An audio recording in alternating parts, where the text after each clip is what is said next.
Free water. দেখুন কিভাবে এক পুকুর থেকে আরেক পুকুরে যাচ্ছে। এখানে ভালো করে জয়েন্ট করতে হবে, দিয়ে আরেক পুকুরে ওয়াটার ফ্রি।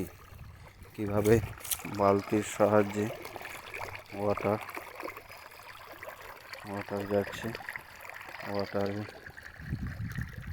জল হচ্ছে, পুকুরে জল বাইছে। Free water, free water. জলের স্রোত বইছে। দেখুন বালতি অবশ্যই দিতে হবে।